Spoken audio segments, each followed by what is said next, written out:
السلام علیکم ورحمۃ اللہ۔ سینٹ الیکشن کے حوالے سے سپریم کورٹ کا فیصلہ آ گیا اور اس فیصلے کی ڈیٹیلز آپ کے ساتھ بہت سے لوگوں نے شیئر کر چھوڑی، آپ نے سن لی۔ میں اس حوالے سے 3 باتیں آپ کے سامنے رکھنا چاہتا ہوں۔ ایک تو یہ کہ اس کی امپلیکیشنز کیا ہوں گی، آنے والے دنوں میں کیا ہوگا۔ دوسرا یہ کہ تحریک انصاف کو اس ڈیسیژن کا سب سے بڑا فائدہ کیا ہوگا، اور بہت سے لوگ جو یہ کہہ رہے ہیں نا کہ حکومت کے خلاف فیصلہ آ گیا، ان کو یہ بات انڈرسٹینڈ کرنی چاہیے کہ تحریک انصاف نے بہت سمارٹلی پلے کیا ہے، یعنی ڈیسیجن جو بھی آتا اس میں تحریک انصاف ون ون کی سچویشن میں تھی۔ اور تیسری بات یہ کہ اس ڈیسیجن کے بعد کیا سینٹ الیکشن میں کوئی بڑا اپ سیٹ متوقع ہے، یعنی یہ ساری چیزیں ہم آج کی اس گفتگو میں سمرائز کرنے کی کوشش کریں گے۔ ایک بات تو یہ کہ سپریم کورٹ نے جو ڈیسیجن دیا نا، اور امپلیکیشنز کے حوالے سے سب سے امپورٹنٹ بات یہ ہے، آپ کو یاد ہوگا میں ہمیشہ سے یہ بات کہتا رہا ہوں کہ یار ہمیں اوپن بیلٹ پہ اس لیے جانا چاہیے تاکہ جو ہماری ڈیپ سٹیٹ کا انفلوئنس ہے وہ کم ہو۔ عام ایم پی ایز کو اور ہمارے ممبران کو جس طرح ڈرایا دھمکایا جاتا ہے، عام لوگوں کو پتہ ہی نہیں ہوتا کہ ووٹ کس نے کس کو دیا ہے، جبکہ ان کو پتہ ہوتا ہے، بزرگوں کو پتہ ہوتا ہے اور وہ مینیپولیٹ کر لیتے ہیں۔ تو یہ جو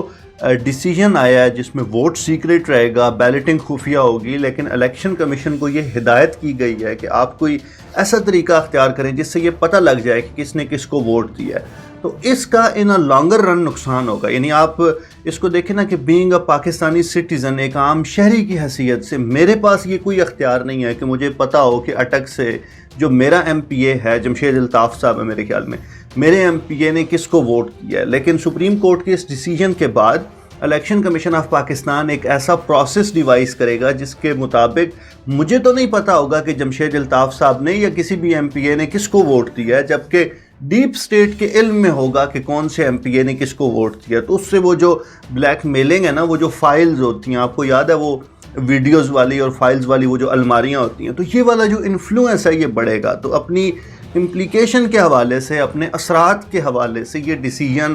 ہر حوالے سے ان اداروں کے حق میں ہے جو پہلے سے الیکشن کے پروسیس کو مینیپولیٹ کرتے آئے۔ دوسری بات یہ کہ میں نے عرض کیا تحریک انصاف نے بہت اچھے طریقے سے گیم کھیلی ہے، ان کے لیے اس پورے فیصلے میں ون ون کی سچویشن تھی۔ یعنی اگر یہ ڈیسیجن جس طرح آج آیا ہے اس طرح آنے کی بجائے دوسری طرح آ جاتا اور سپریم کورٹ یہ حکم دیتی کہ آپ اوپن بیلٹنگ کرائیں، تو تب بھی تحریک انصاف کے لیے فائدہ تھا اور اب بھی تحریک انصاف کے لیے فائدہ ہے۔ دیکھیں پرسوں ہونے والے سینٹ الیکشن میں نتائج جو بھی آئیں، جو سیاسی بیانیاں ہیں وہ تحریک انصاف کا مضبوط ہے۔ آپ ایک لمحے کے لیے دونوں پاسبلٹیز اسیوم کر لیں، آپ یہ سوچیں کہ یار تحریک انصاف سینٹ میں مطلوبہ نتائج حاصل کر لیتی ہے اور کوئی بڑا اپ سیٹ نہیں ہوتا، اور قومی اسمبلی میں حفیظ شیخ صاحب جیت جاتے ہیں، خیبر اسمبلی سے جس طرح سیٹوں کی توقع ہے اسی طرح سے آ جاتی ہے۔ پنجاب تو پہلے ہی سیٹلڈ ہے نا جی، 5 سیٹیں تحریک انصاف نے رکھ لیں، 5 نون لیگ نے رکھ لیں اور 1 سیٹ جو نا وہ وچولا لے گیا، تو پنجاب تو سیٹلڈ ہے۔ سندھ میں بھی کوئی بڑا اپ سیٹ ایکسپیکٹڈ نہیں ہے، انلیس فیصل ووڈا والی سیٹ پہ تحریک انصاف کے لوگ ناراض ہو جائیں۔ لیکن جو مین فوکس ہے وہ خیبر پختونخوا کی اسمبلی ہے، اور خیبر پختونخوا سے اگر کوئی بڑا اپ سیٹ ہو جاتا ہے تو تحریک انصاف کا موقف یہ ہوگا کہ دیکھیں جی، ہم اسی لیے کہتے تھے، انہی کرپٹ پریکٹسز کو روکنے کے لیے ہم کہتے تھے کہ اوپن بیلٹنگ پہ جائیں، اور اپوزیشن چونکہ کرپٹ ہے، چور ہے، نظام کو مینیپولیٹ کرتی ہے، پیسہ چلاتی ہے، اور اسی لیے یہ خفیہ بیلٹنگ کے حق میں تھے۔ ایک بات۔ دوسری طرف اگر تحریک انصاف کو کوئی بڑا اپ سیٹ نہیں ہوتا اور نتائج اسی طرح آ جاتے ہیں جس طرح تحریک انصاف کے نمبرز ہیں، وہ جو اعجاز الاحسن صاحب کہتے تھے نا کہ جس پارٹی کے جتنے نمبرز ہیں اتنے ہی نمبر آ جائیں، تو تحریک انصاف یہ کہے گی کہ دیکھو جی، چاہے تسی خفیہ کراؤ چاہے اوپن کراؤ، ہمارے جو لوگ ہیں وہ کنفرم ہیں، ہمیں پتہ تھا کہ ہم نے جیت جانا ہے، ہم صرف نظام کی درستگی چاہتے تھے۔ تو یہ جو دونوں سٹریمز ہیں یہ تحریک انصاف کے سیاسی بیانیے کے حق میں، سیاسی جو موقف ہے، ٹاک شوز میں بیٹھ کے تحریک انصاف کے لوگ جو موقف اختیار کریں گے وہ درست ہے، اور اپوزیشن کے لیے ان دونوں صورتوں میں ہزیمت ہے، شکست ہے، شرمندگی ہے، اور کوئی بہت اچھا آرگومنٹ بلٹ ہوتا میں نہیں دیکھ پا رہا، انلیس کہ تحریک انصاف کو کوئی بہت بڑا اپ سیٹ ہو جائے اور پھر اپوزیشن بہت ٹھٹائی کے ساتھ یہ بات کہے کہ دیکھیں جی، لوگ ان سے بالکل ناخوش تھے اور لوگ ہمارے ساتھ رابطے میں تھے، ظاہر ہے اوپن بیلٹنگ میں تو وہ نہیں کر سکتے تھے، لیکن خفیہ ہوئی اور لوگ ان کو چھوڑ کے آ گئے، تو اور یہی آرگومنٹ ہوگا۔ لیکن سننے والے لوگوں کو پتہ ہے کہ لوگ ضمیر کی وجہ سے ووٹ نہیں دیتے بلکہ لوگ بریف کیس کی وجہ سے ووٹ دیتے ہیں، بلکہ درست فکرہ یہ ہوگا کہ لوگ یا جنرل ضمیر کی وجہ سے ووٹ دیتے ہیں یا جنرل بریف کیس کی وجہ سے ووٹ دیتے ہیں، اس کے علاوہ ساری کہانیاں ہیں۔ تو یہ ہو گیا سپریم کورٹ کے ڈیسیجن کی امپلیکیشنز کیا ہوں گی اور تحریک انصاف کے لیے اس کے اثرات کیا ہوں گے۔ اب سب سے جو دلچسپ صورتحال ہے نا وہ خیبر پختونخوا کی اسمبلی میں. میں نے عرض کیا کہ پنجاب سیٹلڈ ہے, سندھ سیٹلڈ ہے, بلوچستان میں چیزیں نارمل ہیں. خیبر پختونخوا کی اسمبلی میں ریسنٹلی ایک بڑی امپورٹنٹ ڈیولپمنٹ ہوئی جہاں پہ پی ڈی ایم نے اپروچ کیا جماعت اسلامی کو. اچھا, اب یہ اس وجہ سے امپورٹنٹ نہیں ہے کہ انہوں نے جماعت اسلامی کو اپروچ کیا, بلکہ جو نمبر گیم ہے, میں جب اس کو دیکھ رہا تھا تو مجھے بڑی حیرانگی ہوئی کہ پی ڈی ایم نے جماعت اسلامی کو کیوں اپروچ کیا اور یہ اپروچ کرنا کیا انڈیکیٹ کرتا ہے. سب سے پہلی بات تو آپ یہ دیکھیں کہ خیبر پختونخوا میں اس وقت جو الیکشن ہو رہے ہیں وہ 12 سیٹوں پہ ہو رہے ہیں. ایک اس میں مائنورٹی کی سیٹ ہے, 2 خواتین کی سیٹ ہیں, 2 ٹیکنوکریٹس کی سیٹیں ہیں اور 7 عمومی نشستیں, جنرل نشستیں ہیں. اچھا, وہ مائنورٹی کی سیٹ ہے, اس کے لیے تو سمپل میجارٹی چاہیے اور تحریک انصاف کے پاس 145 کے ایوان میں تقریباً 94-95 سیٹیں موجود ہیں. سمپل میجارٹی بہت آسانی کے ساتھ تحریک انصاف کو مل جائے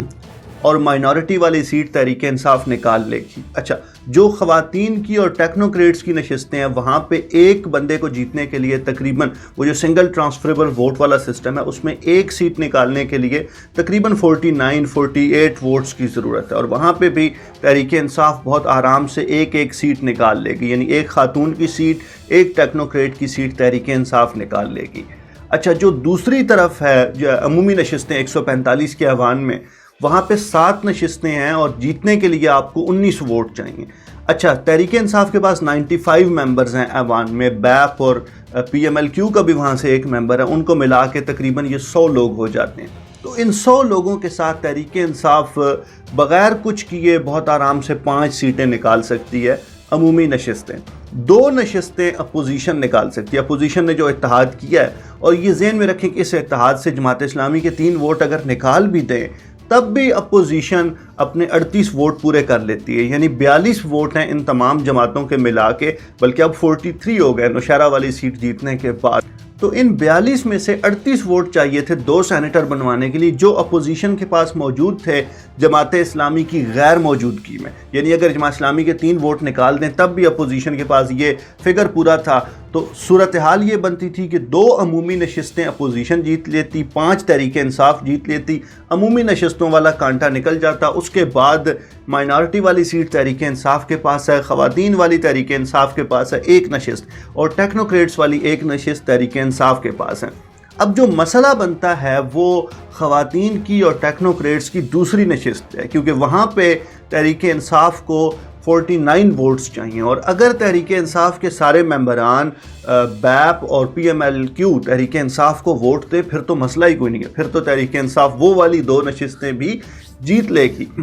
لیکن اگر یہ ایکویژن اتنی سمپل ہوتی, اتنی لینئر ہوتی, تو پھر اپوزیشن کو جماعت اسلامی کے 3 ووٹ لینے کے لیے رابطہ نہیں کرنا چاہیے تھا. اب جماعت اسلامی کے 3 ووٹ ملا کے اپوزیشن کی جو کل سٹرینتھ ہے ایوان میں وہ 43 کے قریب ہے, یعنی 43 لوگ اپوزیشن کے پاس ہیں اور 145 میں سے 102 لوگ جو ہیں وہ گورنمنٹ کے پاس ہیں. سارے ملا کے انڈیپینڈنٹس کو بھی اگر گورنمنٹ کے کھاتے میں ڈال دیا جائے تو وہ گورنمنٹ کے پاس ہیں. اب سوال یہ پیدا ہوتا ہے کہ کیا وہاں پہ کوئی اپسیٹ متوقع ہے؟ تو یہ جو اپوزیشن نے رابطہ کیا ہے اور جماعت اسلامی کو بھی اپنے ساتھ ملانے کی کوشش کی ہے, اور ٹیکنوکریٹس کی یا خواتین کی, پرابیبلی ٹیکنوکریٹس کی 1 نشست پیپلز پارٹی نے اپنے پاس رکھی ہے, اور عمومی نشستوں میں سے 1 JUIF کے پاس ہے, 1 PMLN کے پاس ہے. اور یہ جو JUIF اور PMLN کے پاس ہے یہ ان کی